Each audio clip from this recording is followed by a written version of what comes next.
Los Vargas, una familia joven y optimista con 2 hijos, Sofía de 8 y Mateo de 6, se mudaron a una casa de campo con la esperanza de un nuevo comienzo y un escape del bullicio de la ciudad. La casa era antigua, de esas con techos altos y pasillos largos, llenos de crujidos y sombras que danzaban con la luz del sol al atardecer. Al principio, Ana y Carlos, los padres, lo atribuyeron a la vejez de la estructura, al viento que se colaba por las rendijas o a la imaginación de los niños. Sin embargo, pronto, los pequeños comenzaron a quejarse de una sombra esbelta y alta que los observaba desde la esquina de sus habitaciones por la noche. Sofía describía unos ojos rojos brillantes en la oscuridad, mientras Mateo murmuraba sobre un hombre flaco que se escondía en su closet. Sus padres, aunque un poco inquietos, los tranquilizaron, atribuyéndolo a pesadillas o al ajuste a un nuevo lugar. Pero la sombra se hizo más real, más persistente. Ana empezó a notar que los juguetes de Sofía se movían de lugar, apareciendo en sitios imposibles. Una muñeca que siempre guardaba en su caja aparecía sentada en la silla del escritorio mirando hacia la cama. Carlos, por su parte, juró haber escuchado susurros indescifrables provenientes del cuarto de Mateo cuando nadie estaba allí, como si alguien estuviera hablando en una lengua antigua y olvidada. Una noche, un grito ensordecedor de Sofía los despertó de golpe. Corrieron a su habitación y la encontraron acurrucada en su cama, pálida y temblorosa, señalando el rincón. «Estaba justo ahí, mamá. Me tocó el pie. Estaba tan frío como el hielo y era larguísimo». Aunque no había nada visible, el terror en sus ojos era innegable, un miedo primario que helaba la sangre. A partir de esa noche, la actividad escaló rápidamente. Las puertas se abrían y cerraban solas con violencia. Las luces parpadeaban sin razón, y el aire en las habitaciones de los niños se volvía gélido, incluso en pleno verano, un frío que no podía explicarse por ninguna ventana abierta o corriente de aire. El ambiente se tornó opresivo, cargado de una presencia invisible. Una mañana, Ana encontró un dibujo bajo la almohada de Sofía. No era un dibujo infantil cualquiera.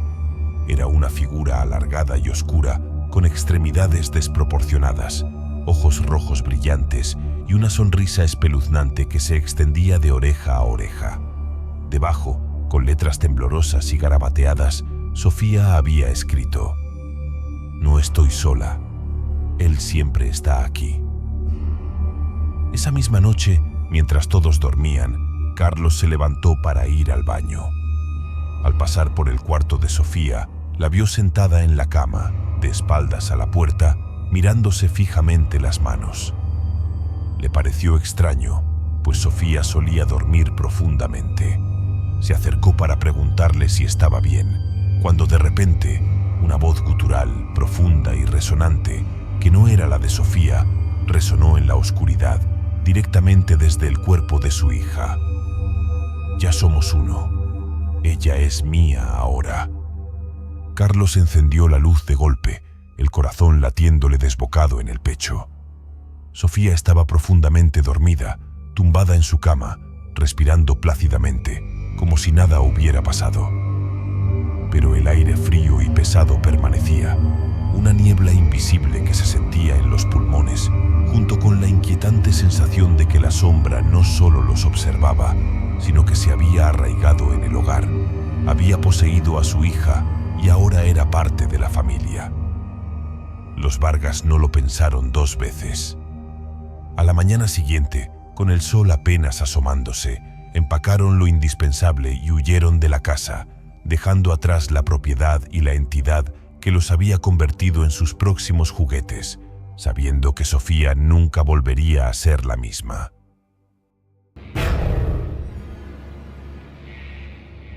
La familia Morales, compuesta por la pareja Elena y Javier y su hija adolescente Valeria, se mudó a una casa victoriana en las afueras de la ciudad, atraídos por su arquitectura clásica, los ventanales amplios y su amplio jardín lleno de rosales. Era la casa de sus sueños, un lugar lugar perfecto para que Valeria tuviera espacio y privacidad. Sin embargo, desde el primer día, un lamento tenue y casi imperceptible parecía flotar en el aire, especialmente por la noche. Era un sonido lastimero, como un suspiro ahogado o un gemido de dolor. Al principio, lo descartaron como el viento que se colaba por los viejos marcos de las ventanas o el ruido de la vieja tubería quejándose. Pero el lamento se intensificó con cada día que pasaba, sonando cada vez más claro, como un llanto sofocado que parecía provenir directamente del ático, justo encima de la habitación de Valeria. Valeria, una chica pragmática y con los pies en la tierra, que no creía en fantasmas ni supersticiones, se asustó de verdad cuando una noche, mientras intentaba leer, escuchó claramente su nombre pronunciado con una voz quebrada, casi un susurro lleno de tristeza, seguido de un gemido desgarrador que erizó todos los pelos de su cuerpo. Las cosas en su cuarto comenzaron a desaparecer y reaparecer en lugares extraños, a veces a la vista, otras veces ocultas. Sus libros caían de la estantería sin motivo aparente, las páginas aleteando como alas de pájaro, y las fotos en su mesita de noche se volteaban boca abajo, siempre mostrando el lado en blanco. Una mañana se despertó con rasguños débiles pero visibles en su brazo, líneas finas y rojizas, como si una mano larga y huesuda la hubiera arañado suavemente mientras dormía. La sensación de ser observada se volvió constante. Elena y Javier, aunque escépticos al principio y buscando explicaciones lógicas, comenzaron a preocuparse seriamente por el bienestar de su hija. Una noche, mientras cenaban en el silencioso comedor, escucharon un estruendo metálico proveniente del ático, seguido de un prolongado, gutural y agonizante lamento que llenó la casa entera. Un sonido que les heló la sangre en las venas. Javier, armado con una linterna, subió corriendo las escaleras, con el corazón latiéndole a 1000 por hora, pero no encontró nada. La trampilla del ático estaba cerrada y el silencio había vuelto, tan pesado que parecía absorber el oxígeno. Sin embargo, al regresar, la temperatura en la casa había bajado drásticamente, un frío que calaba los huesos y no podía explicarse por ninguna ráfaga de viento. Esa noche, Valeria tuvo una pesadilla vívida y aterradora. Una mujer con un vestido antiguo, descolorido y desgarrado, y el cabello largo y desgreñado, se cernía sobre ella, sus ojos vacíos, cuencas oscuras, mientras susurraba repetidamente con una voz fantasmal: «Te necesito, te necesito. Únete a mí». Al despertar, sintió una opresión insoportable en el pecho, como si un peso invisible la aplastara. Al mirar el techo de su habitación, vio una mancha oscura, húmeda y de forma irregular, que no estaba allí antes, justo en el lugar donde el lamento solía resonar con más fuerza. Era como si la tristeza se hubiera manifestado físicamente.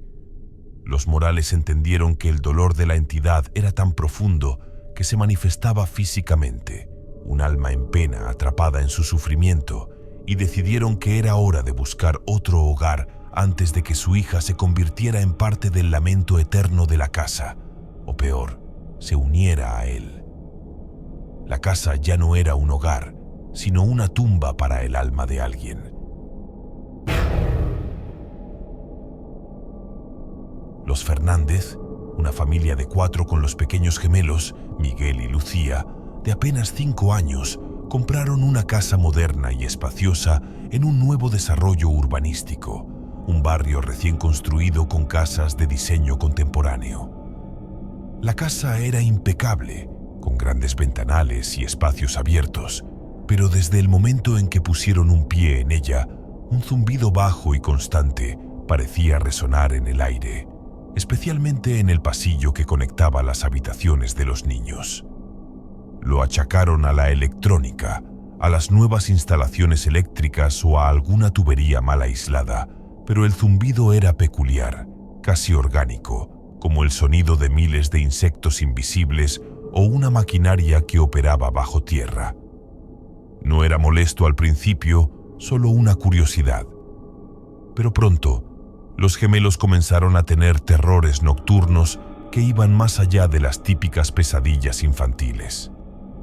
Describían una figura borrosa, distorsionada y translúcida que flotaba sobre sus camas, a veces cerca del techo, emitiendo ese mismo zumbido que los paralizaba de miedo. Aseguraban que la figura intentaba hablarles en un idioma que no entendían, pero que sentían en sus cabezas. Sus padres, Laura y Pedro, preocupados, instalaron cámaras de seguridad de visión nocturna en sus habitaciones, esperando captar algo que explicara el comportamiento de sus hijos, quizás un animal o algún reflejo extraño. Lo que captaron fue mucho peor. Las grabaciones mostraban esferas de luz erráticas que se movían por las habitaciones con velocidad y dirección imposibles, y en varias ocasiones, las cunas de los gemelos se balanceaban suavemente sin que nadie las tocara, mecidas por una fuerza invisible, mientras el zumbido se hacía perfectamente audible en los videos, un sonido que no parecía provenir de ninguna fuente física. Una noche, Laura se despertó con el sonido de Miguel y Lucía riendo y hablando en voz baja. Al acercarse a sus habitaciones, el zumbido se hizo ensordecedor, una vibración que parecía atravesar sus huesos. Entró en el cuarto y encontró a los gemelos sentados en sus camas, con los ojos vidriosos y fijos en un punto en la esquina del techo, sonriendo a algo que ella no podía ver, algo que solo ellos percibían. «Mami, mira, el amigo nos está contando un cuento», dijo Miguel con voz somnolienta, señalando el vacío con su pequeño dedo. El zumbido pareció vibrar a través de su propio cuerpo, un eco en su cráneo. Pedro, al revisar la casa al día siguiente, motivado por una extraña intuición, descubrió extraños símbolos grabados profundamente en la madera detrás de un panel en el pasillo, justo donde el zumbido era más fuerte. Eran símbolos arcanos, geométricos y complejos que no reconocían de ninguna cultura o lengua. La energía que emitían parecía palpable, una vibración que se sentía al tacto. Los Fernández se dieron cuenta de que la casa no solo tenía un ocupante, sino que la entidad estaba intentando comunicarse, de una manera que los estaba volviendo locos y no de una manera amigable. Era algo antiguo, algo que había estado allí mucho antes que ellos y que ahora reclamaba su atención, y quizás algo más. La decisión de irse fue inmediata y urgente. No querían que el amigo de sus hijos se llevara algo más que su cordura. La familia Sánchez, compuesta por la abuela Elena, su hija María y el nieto adolescente, Diego, se mudaron a una casa acogedora de 2 pisos en un barrio tranquilo, con la promesa de una vida más relajada. La casa era modesta, pero funcional y cálida, excepto por un detalle inquietante. Desde el primer invierno, notaron que la habitación de Diego, ubicada en la planta baja, permanecía gélida, sin importar cuántas mantas o calentadores eléctricos usaran. Era un frío anómalo, un frío que parecía calar hasta los huesos, un frío que no se explicaba por corrientes de aire o ventanas mal cerradas, y que contrastaba drásticamente con la temperatura del resto de la casa. Era como entrar en un congelador personal. Diego, inicialmente, se quejó del frío, tiritando bajo sus sábanas. Pero luego, su queja se transformó en una descripción aterradora de una presencia helada que lo rodeaba por las noches. Describió sentir un aliento helado en su cuello, tan frío que le quemaba la piel, y ver una neblina blanca que se formaba en el aire frente a él, incluso cuando la ventana estaba herméticamente cerrada. Decía que la niebla a veces tomaba formas difusas, como siluetas humanas. Las cosas se intensificaron cuando el agua de los vasos en su cuarto se congelaba por la mañana, incluso a temperaturas ambiente, y los objetos metálicos como su reloj o los marcos de sus fotos, se cubrían de una capa de escarcha fina y brillante. Una noche, Elena entró al cuarto de Diego para revisar cómo estaba, pues sentía un escalofrío que le recorría la columna. La encontró completamente inmersa en una densa niebla blanca y helada que llenaba la habitación, como si estuviera dentro de una nube.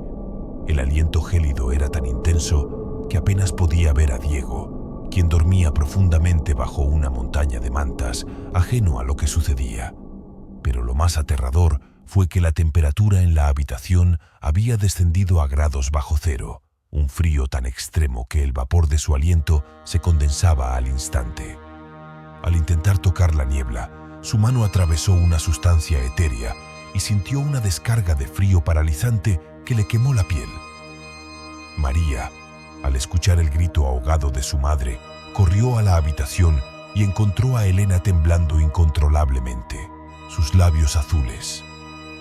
La niebla se disipó tan rápido como apareció, pero la escarcha cubría las paredes, los muebles y hasta el pelo de Diego. El niño, despertando en ese momento, se incorporó en la cama y, señalando el rincón de su cuarto con una mirada vacía, dijo con voz soñolienta y monótona: «La dama de hielo no se quiere ir. Dice que esta es su habitación, que siempre ha sido suya». Los Sánchez, horrorizados y con la sangre helada, entendieron que el frío era la manifestación de una entidad arraigada, una que reclamaba el espacio y que no dudaría en congelar la vida de quienes la desafiaran. Esa noche, durmieron los tres en el sofá de la sala, bajo la luz encendida, con miedo a que el frío se extendiera al resto de la casa. Los García, una familia numerosa con 3 hijos pequeños, Pablo de 7, Clara de 5 y el bebé Lucas de apenas 1 año, se mudaron a una casa grande con muchos rincones y pasillos, ideal para que los niños jugaran y tuvieran su propio espacio. Sin embargo, desde el primer día, un silencio extraño e inquietante envolvía la habitación más pequeña, la que habían designado para el bebé, Lucas. No era un silencio normal, de quietud. Era un silencio que parecía absorber el sonido, que devoraba cualquier murmullo, haciendo que la habitación se sintiera aislada, pesada y opresiva, como si el aire fuera una densa gelatina. Los padres, Isabel y Ricardo, notaron de inmediato que el bebé Lucas lloraba incesantemente con solo poner un pie en su cuarto, un llanto agudo y desesperado que solo se calmaba cuando lo sacaban de allí.